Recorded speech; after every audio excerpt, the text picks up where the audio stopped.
Selamat sejahtera. Nama saya Nur Izzatul Elisha binti Razali. Nombor metrik saya D201032. Di sini, saya ingin menerangkan isu-isu keselamatan kanak-kanak. Pertama, saya ingin mengupas tentang isu kemalangan jalan raya yang melibatkan kanak-kanak. Kemalangan yang menyayat hati masyarakat sekeliling adalah kemalangan kereta yang terbabas. 3 kanak-kanak cedera parah, 1 maut. Wanita cedera parah. Oleh itu, pemandu yang membawa kereta yang laju terbabas di selekoh tajam. Kemalangan ini melibatkan kanak-kanak. Kanak-kanak yang maut yang berumur 3 tahun. Kemalangan yang maut disebabkan kecoyan pemandu. Kanak-kanak itu meninggal dunia di tempat kejadian, manakala pemandu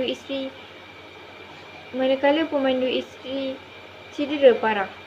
Kereta tersebut terbabas akibat pemandu yang memandu dengan laju. Oleh yang demikian,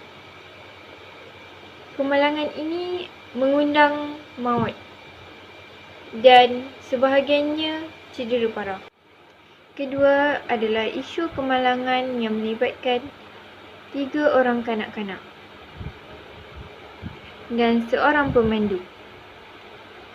Kemalangan ini melibatkan kereta dan lori. Kemalangan ini disebabkan kecoyan pemandu.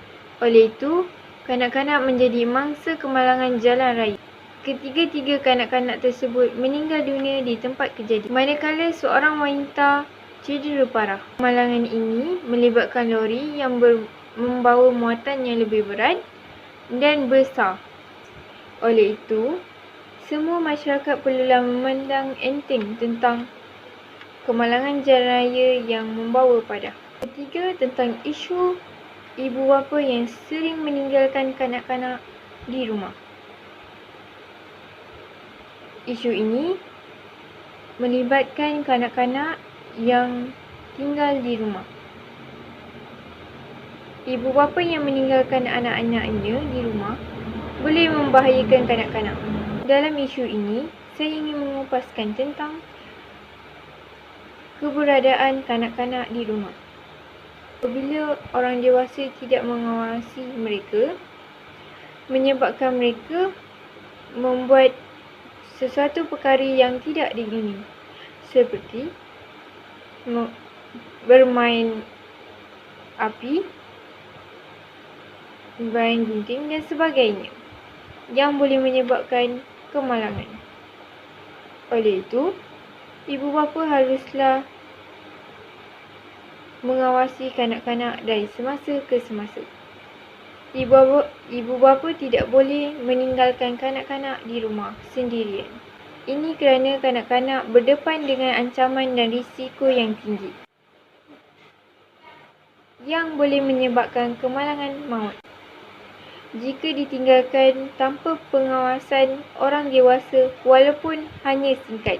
Tragedi sedih melibatkan bayi meninggal dunia di pusat jagaan pengasuh. Insiden melibatkan 2 bayi meninggal dunia. Pertama, bayi meninggal dunia di dalam baldi. Kedua, bayi tidak sedarkan diri di pusat asuhan kanak-kanak. Berita itu pasti mengundang duka cita ibu bapa tentang kepercayaan pusat pengasuh kanak-kanak.